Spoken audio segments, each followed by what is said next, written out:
Welcome to Under the Microscope with myself, John Ledyard, along with Brandon Thorn. We're going to be taking a really cool journey with you guys today. We're going to be looking at some offensive line stuff, some clips Brandon put together. Then we're going to take a look at some pass rushing stuff I put together. We're going to look at the pass rushers. There's some Cameron Wake in there. There's some D Ford in there. And then for fun, I threw in a little Vaughn Miller too, just because you have to. All from this past week. So recent sacks that just happened.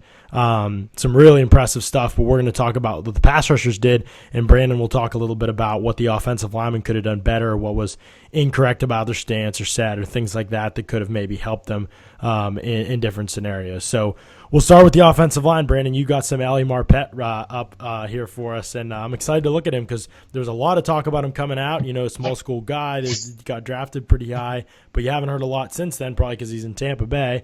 But you've seen some things you like from him. Yeah, I really have. I mean, I haven't really watched a lot of Tampa Bay offensive line tape this year. I know Donovan Smith has been really up and down and consistent. He's a super talented guy, though. You know, J.R. Sweezy, the big off-season signing, hasn't played yet, so that's been pretty big for them. But aside from those guys, they're pretty average. And then you have this guy, Marpet, who, you know, we saw at the Senior Bowl.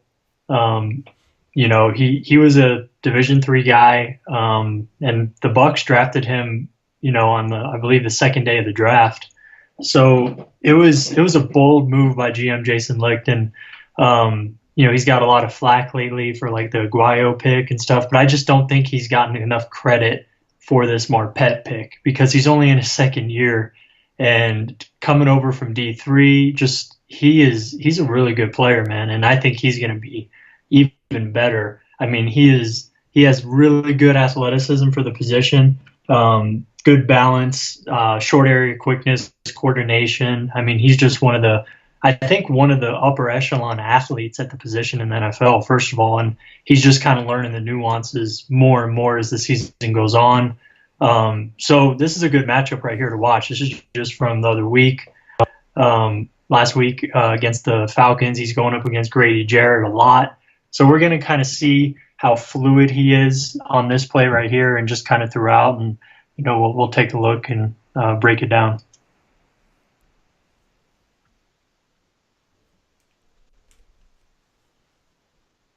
Oh, wow. What a great play. Definitely. How he uses that right hand and just look at the shot. Bang. Is that Grady Jarrett? Yeah.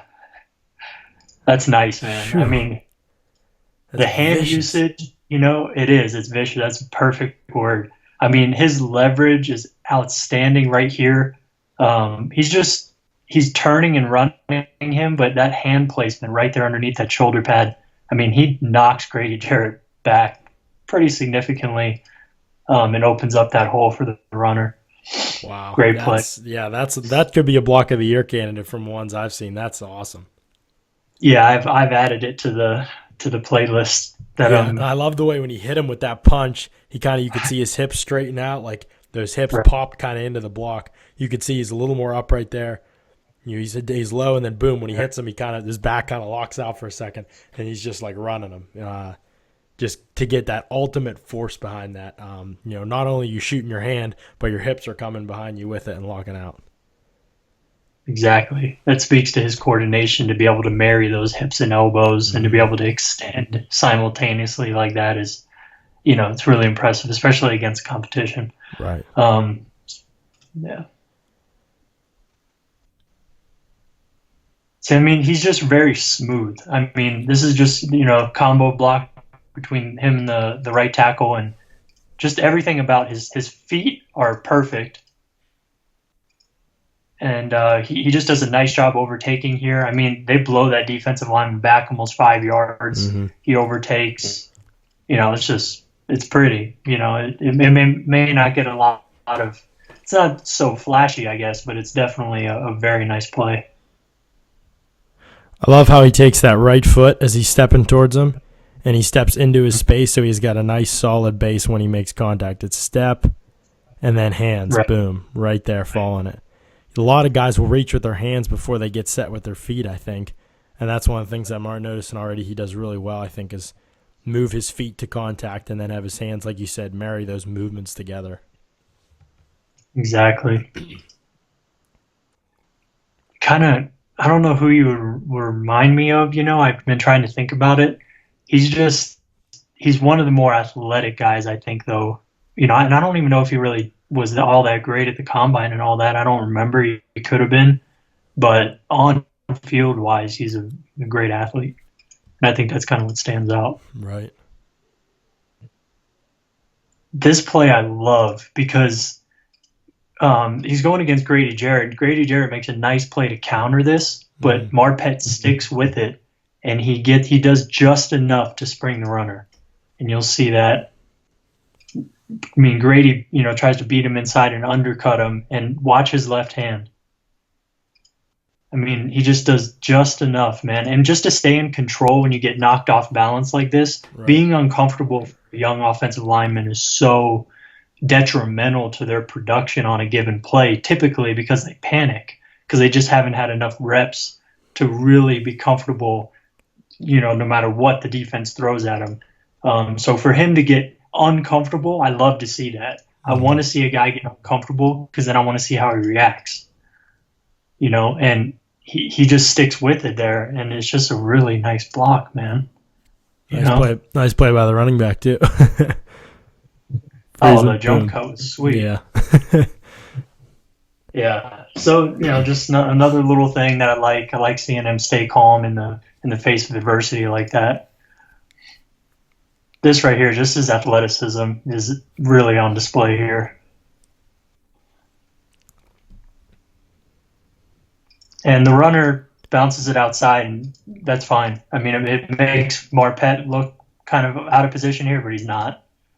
He's working that guy inside out, and he's taking him where he wants to go. Yeah, I mean, right. That runner, if he went inside. Right, yeah, it could be a lot better. Because of this. Right.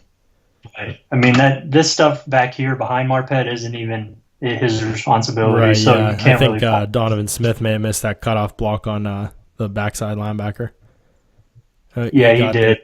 Just a little too sharp an angle, but yeah, Marpet, like you said, I mean, he latches as soon as he gets to that second level. He latches onto that guy in space, and that's pretty sure that's Keanu O'Neal. Yeah, that's Keanu O'Neal, the Falcons rookie safety. You can see him blowing back there with the first punch. Obviously, Neal does a good job just finding the ball and continuing to flow, but you're right. If that run goes inside, it's over, And that's what he was blocking for, I mean, he reached his assignment and he executed it, and then, he just couldn't make the extra, spectacular, adjustment, cherry on top type of play. But everything preceding that was really, really nice. And you get to see that athleticism. I mean, that's the tight hole right there to get through. He does it seamlessly, comes to balance in space. Just a nice job. I mean, that pass set right there is just outstanding. He's so explosive when he comes out. I mean, and what I love about it is he's trying to just maintain half-man leverage here, which he does. And the guy just kind of, widens, and he just sticks with him and just kind of, it's real short and easy, and he ends it quick. But setting a guy a tight shade like that or a 3 technique like that isn't always the easiest thing. Guys overset that a lot, and it winds up opening up the inside for the rusher. He doesn't overset it. He just hits his spot and just stays patient and then ends it.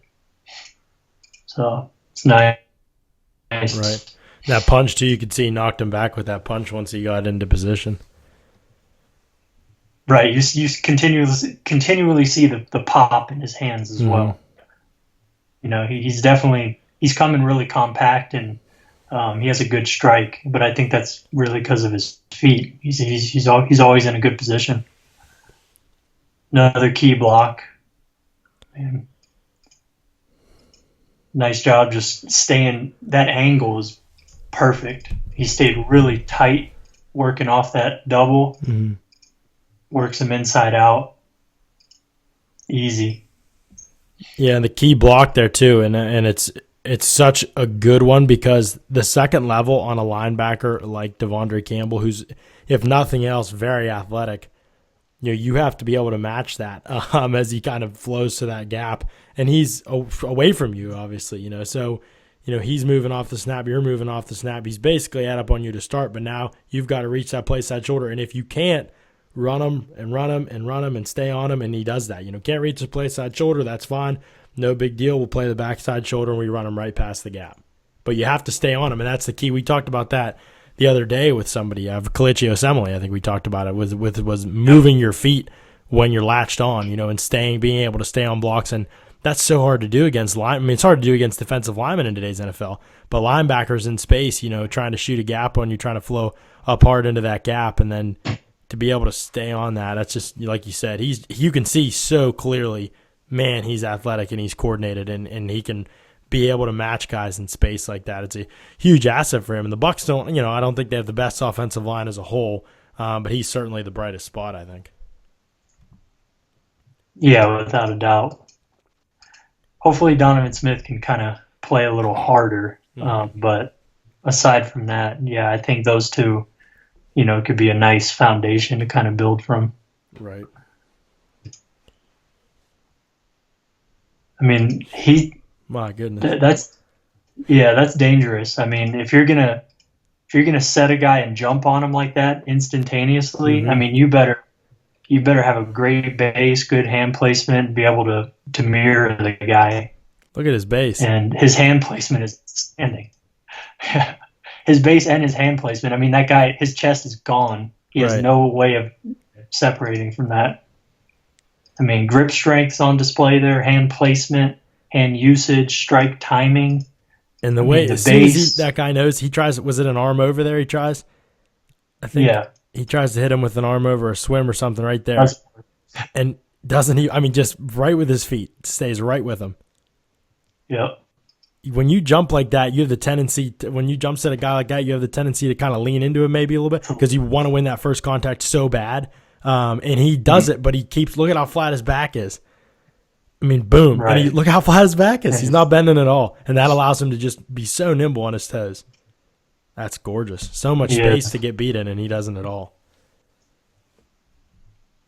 Yep. Really nice play by him. Here you got a little slide protection. This is nice. You see that recover. I mean, because of everything we've mentioned already, because his base is so consistent and strong, his feet are always in a good position. Like you mentioned, keeps his back straight, and his hand placement is outstanding. So, I mean, he's taken on a pretty heavy bull rush here, and he gets jolted a little bit, which is just normal. I mean, that's physics. You're going to get jolted a little bit. You're not a immovable object. And then he responds perfectly. Takes it, repositions, and, I mean, he ends that quick. Mm-hmm. Man, I love his eyes, too, on this play. You know, if you run it back to the beginning, watch his eyes. You know, there's an overload to that side. I think there's someone in the slot. We can't the linebacker right there. I think it might be Campbell again. He ends up carrying the tight end vertically down the field. But, you know that there could be a blitz coming from the outside. I think Keon O'Neal was up in the box, and you see him retreat in the last second there. But pressure could be coming. Beasley could be spiking into your zone. You're not sure yet, so you've got those active eyes. Then you're looking, and you're ready for whatever might come. But at the same time, your technique is, flawless pretty much there. Yeah, it really is. See his eyes there? It's really smooth. I mean, in the slide protection, he's responsible for covering that inside gap as he's moving to that outside gap to his right. And he does that, so it's just good spatial awareness there.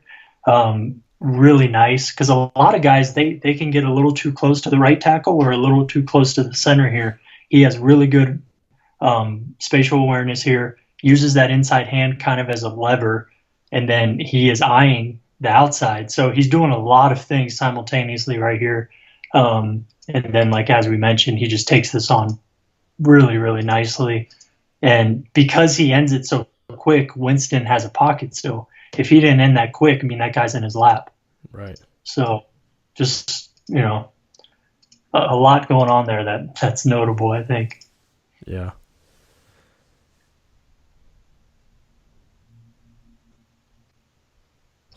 And, just the little finish there on outside zone.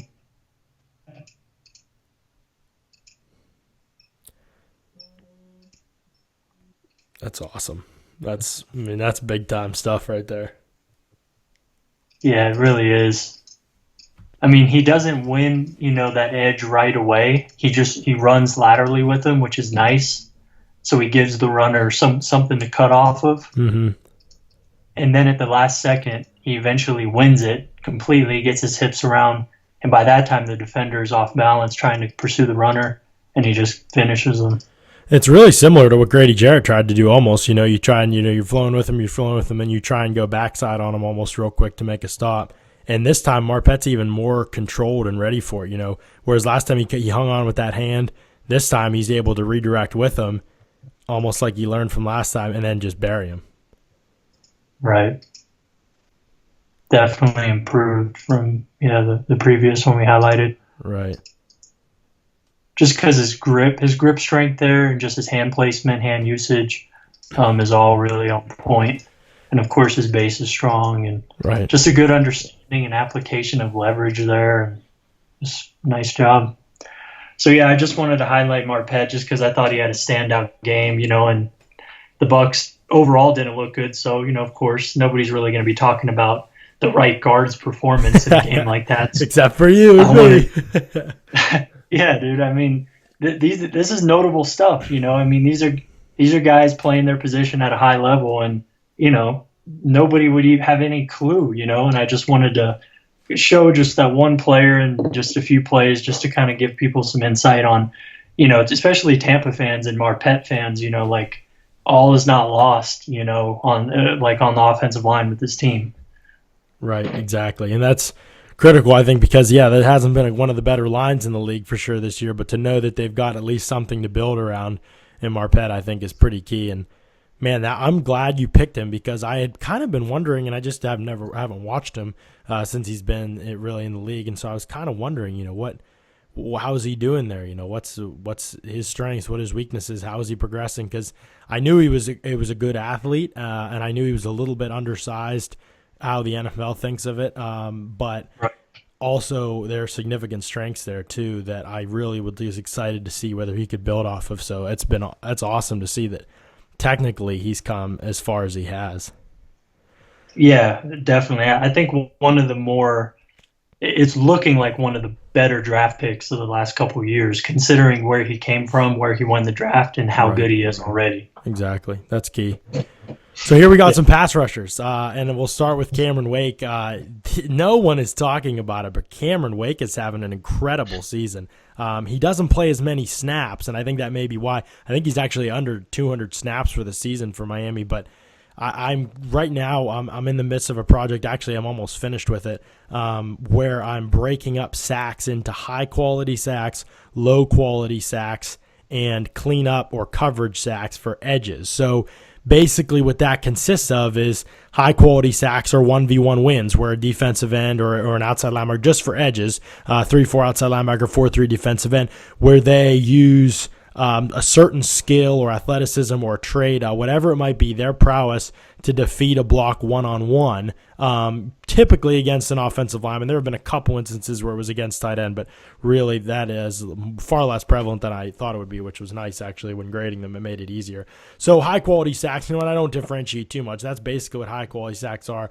Low-quality sacks are like when you're unblocked and there's a blown assignment, or you're coming off a twist and a guy doesn't pick you up or something like that. That would be a low-quality sack where basic athleticism and NFL traits were on display, but nothing special, no skill. You didn't have to defeat a block, anything like that to be able to finish the play. Basically, it was an open lane to make the tackle because of scheme or another team's lack of execution or blocking up front. And then clean up or coverage sacks is coverage sack when the defenders are obviously the quarterback doesn't have anywhere to throw the ball and he's rolling around and it takes a long time, and you really can't blame the offensive lineman for why the sack happened. It was just a coverage thing and the quarterback didn't get rid of the ball. And cleanup sacks are basically when another player runs the quarterback into your lap for a sack, or, the quarterback rolls out and he runs into, or he steps up in the pocket and runs into your arms for a sack. So something that doesn't really take that much skill to do. And Cameron Wake has 6 sacks this season, and all of them are high quality. And I mean, like, not even a question high quality. Like, some are, you're differentiating a little bit back and forth.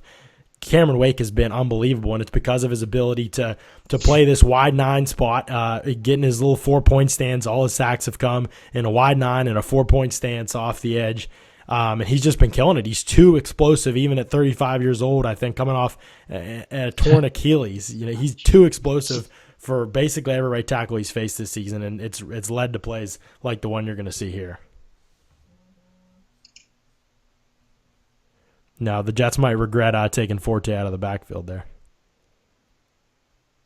Man. I mean, to have that explosiveness out of your stance, that's the first thing. He is brilliant. I mean, look at the no wasted motion whatsoever. And I think that's Brino Giacomini. Giacomini is back at right tackle for the Jets here. And, I'll let you talk about what you see from him a little bit. But from Wake, it's just look at his hands work in unison. I mean, just bang. That's what I was looking at. On that outside end, and then you get the edge rip and the bend. Look at the hip flexibility. The ankles keep working, and turn that tight corner. You're 35 years old coming off Achilles surgery. Look at this. I mean, that's as good as it gets, I think. Not sure you'll see many better ones this year in the NFL, because Fitzpatrick, to his credit, senses the pressure and moves up in the pocket like he should, and it just doesn't matter. When you have an athlete like Wake who can turn the corner like that, it's impossible for the quarterback, I think. What do you see from Gio Camini on this one, Brandon? Yeah, so I know the Jets have been rotating at right tackles all year between him and another guy. I haven't watched the Jets in a little while, but just on this play, it looks like he kind of undersets him a little bit. He never really gets half-man leverage out of his stance. I think he kind of underestimates how much ground Cameron Wake is capable of gaining here, and you'll see that's just kind of he doesn't really come out of his stance very explosively. He just does, a real subtle step. Yeah. And I mean, he already kind of lost leverage, so he has to recover and he kind of has to show off some range here if he has any. And he just gets kind of caught leaning here, doesn't really move his feet to get that leverage back, and it's over pretty much right here. Right. Even before here, it's over. He just kind of, it just wasn't a great pass set, and he couldn't recover. And I think Giacomini's coming back from injury, so maybe it's, adjusting to NFL speed again, and you're not used to a guy like Wake flying up the corner at you. But yeah, you can see, I mean, his inside foot, that barely moves off his original spot in his stance there as he sets. So that's big no-no if you're talking about going against a guy like Cameron Wake. And he gets him again later on the next play, you'll see. And what's tough about this, I mean, I didn't watch this game, but, him getting beat like this, now he's probably going to be cognizant of the fact that he did get beaten in this way. So he may be liable to overset and overcompensate, because he really wants to get out there now and not get beat to the outside, and he's going to open up the inside. That's typically what happens when you have a rusher like this. Right. The guy, he plays it soft at first, gets beat, then he plays it too aggressively, and then he gets beat inside. It's just kind of, it happens every single week. But not many guys can find that perfect medium. It takes me back to when we looked at David Bakhtiari for Green Bay, and it just felt like he could so consistently establish half-man relationship and limit the rusher's options. But not a lot of guys can do that, I think. No, it's like, it's artwork, man. I mean, it takes practice, it takes, perfect repetition, it takes time, and really just a lot of guys, they never get there. Right. And here's Wake again on the left side, 4-point stance again, in that little bit. I mean, it's not a super wide 9, but it's definitely out there. That 9 technique spot. He loves to be out there looking in at the ball, and just watch his legs as he explodes out of the stance. I mean, and again, it's just he kind of hopped at the turn there and kind of went airborne. Yeah. Right there. Hand right here, pulls down a little bit, and I mean, I think by that little jump that he took there, that little hop, he almost propels himself into this rip motion. And I think when he did that, he actually pulled down. It's hard to see his inside hand. I watched this play like 20 times. I think that inside hand is on Giacomini's. Yeah, I think he's push-pulling him a little bit here. So he like jumps to rib down on him. And then how can you go from a jump to like flat sprinting? Like, I mean, look at his hands here. I mean, dang, it didn't pause right. But how he reaches out right there. Yeah. And then from here, he's going to do that hop. And I think that's just going to generate some momentum and really get the offensive lineman off balance. I mean, I can't even really knock the offensive lineman here. That was just gorgeous. Yeah. Then there's that rip move again. And Giacomini gets called for holding here, I believe. He kind of hooks him here at the end when that's all you can really do to keep your quarterback from getting killed. He's basically dragging him down here. And Wake just, I mean, the hip flexibility, he has to rotate to get that left arm there all the way around to get to that ball. And he's able to, Fitzpatrick goes, no, what can he do? There's pressure in his face too a little bit. His left guard's getting stood up there in front of him, I think, too. But it's just gorgeous stuff. And that's what, I mean, that is what every one of Wake's sacks this year have looked like. They're that high quality in terms of the execution. And so you're still talking about a premier pass rusher in this league, and he's 35. That is pretty rare for pass rushers. That doesn't happen very often. And coming off the Achilles tear, I think a lot of people thought he'd be done. And now he should finish this season with double-digit sacks, if he's, Lord willing, if he's able to stay healthy. And that's going to be interesting because I don't know if he's a free agent or what his status is, but at his age, to be a double-digit sack guy, and they're not gimme sacks, and people are going to look at the tape, and they're going to see a guy who can still do elite things. And now he was in, like you said, that he played in Canadian, I think, or football was it for a while. And so, maybe there's not as much wear and tear on his body as some others, but still, 35, that's a significant age to be doing the type of things he's doing. It's insane to watch him. Here we got D Ford. I don't know if you've watched Jeremy Parnell from Jacksonville, and I have, in charting these sacks, I have been pretty underwhelmed by him. So I'm curious to hear your thoughts on him if you've watched him or not. But D Ford is probably, I loved him coming out, and it was a slow start first 2 years, probably because he's behind Justin Houston. And now I think he's got 9 sacks. I've got him with 10, I believe, because I count half sacks as full sacks as long as what you did to get to the quarterback is deserving of a full sack. If he runs into your lap or something like that, or if another guy gets there first and tackles him and then you jump on top, and then for some reason the NFL gives you half a sack, which I've seen more times than I care to. I'm not going to give it to you then, obviously, but in these situations, these are both full sacks that he got. One of these is an inside counter, I believe, and one of them is an edge rush, so we'll check them out. He's number 55 over there on the right side. I think it skipped.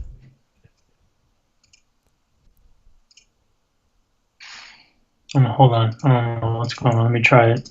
There we go.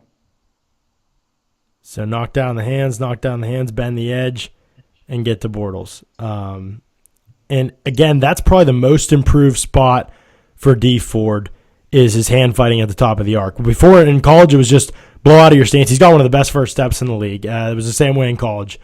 He has got a couple sacks in the NFL just on his first step. So that's always an issue for offensive linemen. If you're scouting him, that's the first thing you notice. But his hand fighting at the top of the arc has created a lot of opportunities for him. Not the most bendy guy, but definitely much better bend than kind of was advertised with him. That's an area of his game. I think his flexibility has improved just enough to be able to be a really good edge guy. And you can see the hand swat there. The left hand comes down. And Parnell, he does a good job resetting his hands. There's probably just not enough oomph on him, I think. He doesn't really do much with them to stop Ford's progress. So right there, you can see he doesn't really get clubbed down, but he doesn't really punch much either for Parnell. And Ford, you can see his ankles right here. Look, he's just trimming that nice line to the quarterback. And for Parnell, you'd always hear, if your butt's a camera and you want to keep recording the quarterback as often as possible when he's in the pocket and you're in pass protection. And he's filming the secondary right now. Yeah, I like paying attention to the hips most because this could be a good position if the quarterback is in a different position, just a little bit upfield. Mm-hmm. And then, his butt's still filming the secondary, but if Bortles was stepped up, it'd be a nice play. But, yeah, I think, his bend right here is pretty impressive. I mean, he turns a tight corner right here. And it's tough for Parnell, who's a limited athlete, I think, on the field in of itself. I mean, I watched him with the Cowboys. He's had a lot of good coaching in his career and stuff, and he has some good techniques. He's a better run blocker than pass blocker, but yeah, this is just a really nice job of Ford to dip here and just win that edge. And Parnell's just not able to keep his hips in front of him.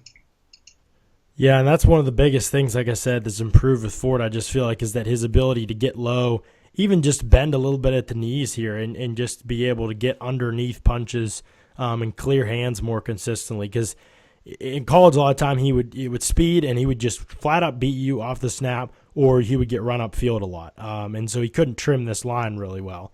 And now in the NFL, that's significantly different for him now. I mean, you can see that he's able. I think it was just a matter of wasn't taught really, and he came out early, I believe, and he wasn't really ever taught how to use his flexibility. Just pure athlete who dominated in that way, and he wasn't really taught how to use it and angles and things like that. And now that's all changed for him. And obviously his hands are a big part of that too. You know, they're creating good angles for him. He's just got a ton of natural gifts, and that low center of gravity, I think, makes him a tough target to hit for bigger guys who aren't quite as nimble like Parnell. And like you said, definitely a limited athlete for him and a better run blocker than he is pass protector. And I think that's shown up a good bit this season.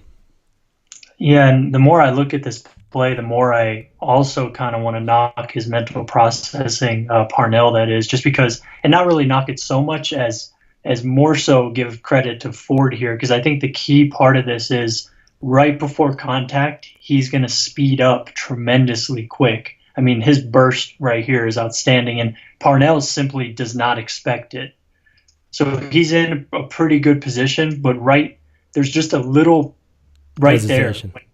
Yeah, when Ford does, he kind of hesitates, and then when he hits it a little bit late, that burst Parnell's just not ready for. He just kind of underplayed it a little bit, and I think that, you know, that had to have woken him up a little bit for sure. I don't think he was expecting all that burst.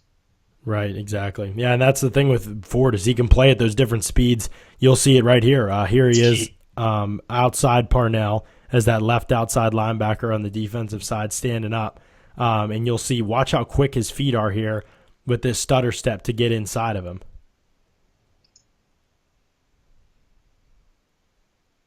And there's the rip. You could see his hand flash up and through, and then Bortles kind of steps up into it even, you know.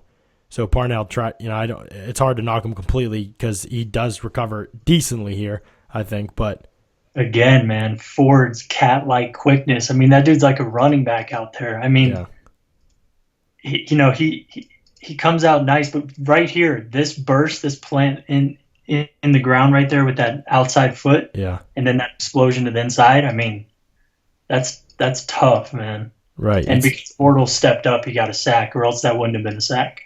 Right, I think partially wouldn't have been a sack because his teammate ran into him. They were both kind of trying the same thing. If you run it back, I don't know who that is inside, but he kind of knocks Ford off the angle a little bit. You see here, knocks him kind of back into Parnell's arms there, right. and then he kind of recovers and is able to get Bortles. But yeah, I mean, it's like you said, if Bortles kind of walks into it, but it's still a nice play. Right. Yeah, and it's tough to know what would happen if he didn't get knocked off that angle. But I mean, it's a tough play for Parnell. Like you said, I would say Ford is probably one of the best athletes, one of the quickest athletes at his position in the league. And he was coming out probably. It was just a matter of, and I think he had a foot injury during the combine, so he definitely didn't test there. But it's funny, I remember with Ford coming out that it was this big competition with him and Jadeveon Clowney. Everybody thought Clowney was like the best player in the draft and this freak athlete who was going to dominate the league for years. And Ford couldn't work out at the combine, and he's a very friendly guy, but a very intense competitor. And he would talk trash to Clowney, and they were both friends. But he would say, we'll see who's better in the league. We'll see who's better in the league. Like, I think I'm the best pass rusher in the draft. I think, and I remember people kind of laughing, and at least he's confident, at least. But they didn't think of him in that way.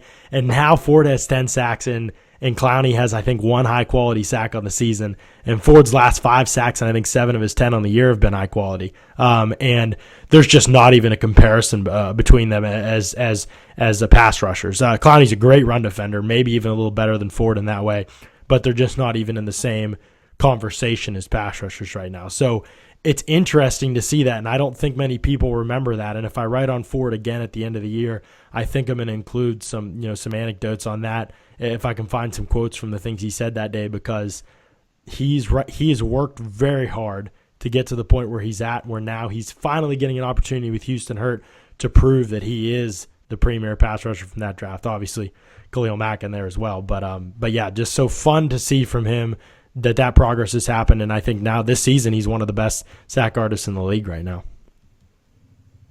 Yeah, definitely, man. And what I like about him, is I think his height is a huge advantage for him, because I think he's just under 6'2". Yeah, right around 6'2", yeah. That natural leverage that he has, he's stout enough and strong enough to make up for that lack of size, but he kind of has that Darryl Tapp, Dwight Freeney type feel to him, as far as that. Because both those guys are about 6'1", stout, sturdy guys like that with crazy burst. And, over the course of their career, they developed refined technique, and their pass rush plan really advanced. And if Ford can do that, man, I think, the sky's the limit for him. Oh, I 100% agree. Yeah, 100% agree. I think he can be. I think there's no question it's he in Houston, and hopefully you get Halim mixed in inside. I really think he can be a good rusher there. The Chiefs don't use him there very much. Maybe when Houston's back in the field they will, but yeah, he's far and away the best pass rusher on the field for the Chiefs right now. The AFC West pass rushers are insane. Yeah, oh my gosh, it's literally ridiculous. Now that D Ford is like this, it's just crazy. Right. Here's Aaron Donald. This is just because I have to put an Aaron Donald play. This play is crazy because Carolina comes out of the huddle and they go hurry up to the line. They try and snap it real quick, and they catch LA pretty much off guard. They're not really ready defensively. It's probably not a good sign on their part. But watch Donald kind of hang out for a second and then decide to go. I'm not exactly sure if he's processing. Maybe there's a trick play coming and he was trying to get in position to react to it. I'm not exactly sure what he's thinking here. But at first he hesitates for a minute. You can let it run, and then you'll see him. He just decides to go, and Mike Remmers just goes for a ride.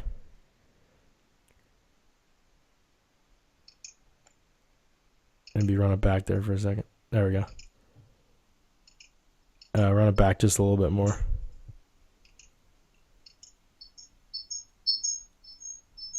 You see that snap happen right now? He's just kind of chilling, and then he decides to engage Remmers. Yeah. The leverage, the hand placement, the power, just the sheer power. He thinks Newton's going to roll out, I think, more than anything. And so he tries to go. Then he sees he's staying in the pocket, and he just, Remmers is set. He's ready, and it's over. Yeah, Remmers right here isn't in a good position at all. His feet are so wide. He has no balance. It's too big of a base, you think?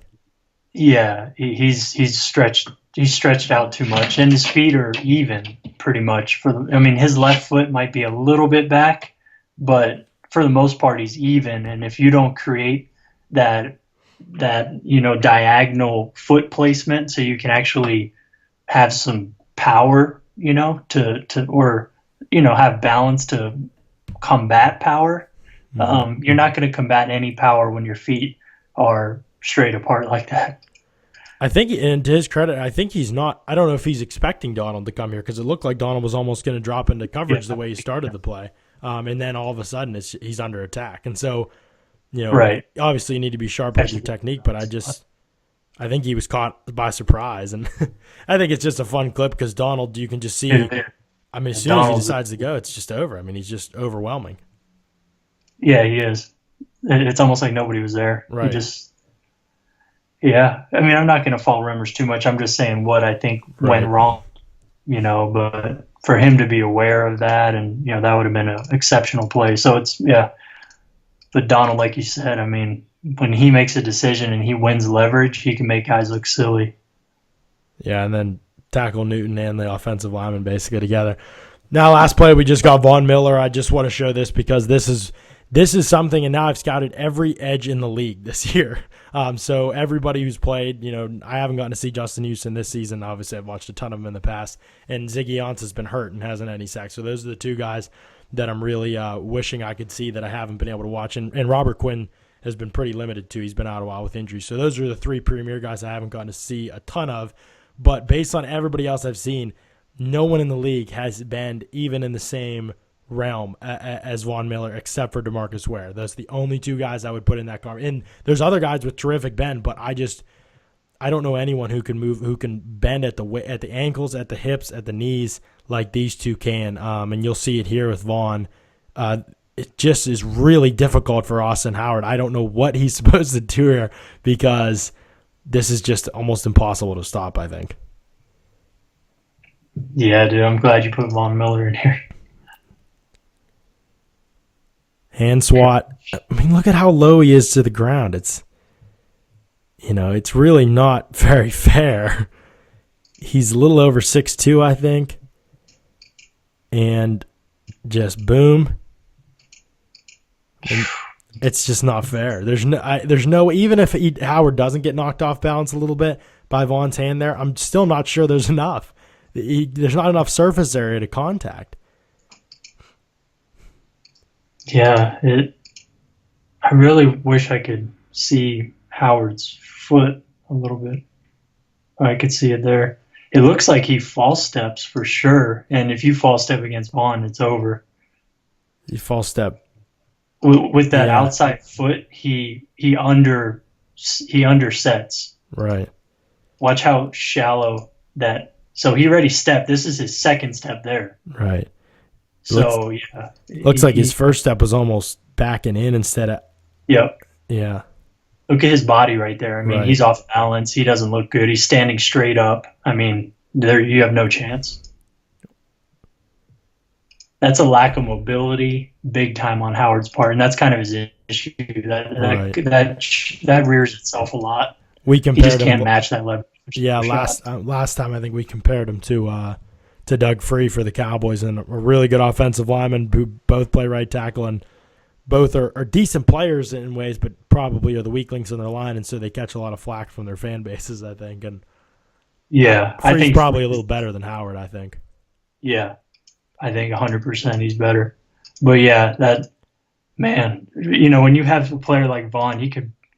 I mean, these are NFL guys. He's making look silly, man. And this is, Vaughn's sack chart is just insane for the season. I mean, it almost brings to mind, and I don't watch every pass rush snap that he has, but it almost brings to mind, like, you wonder if he knew every play was going to be a pass, how many sacks he'd have on the season. Like, would anybody be able to block him consistently? If he didn't have to read, if he didn't have to go and stunts and twists, and he rarely drops into coverage, but if he didn't have to do any of those things, if he was just going every play, his team's up 28-0 every play, and he knows it's going to be a pass, how many sacks would he have? I mean, it honestly, I'm not sure. I'm not sure if there's more than a couple guys who can block him consistently, snap to snap. And the crazy thing is that with the bend and flexibility he has, speed to power might be his favorite move. I mean, he's probably got more sacks on bull rushes this year than he does at bend in the edge. That's how powerful he is.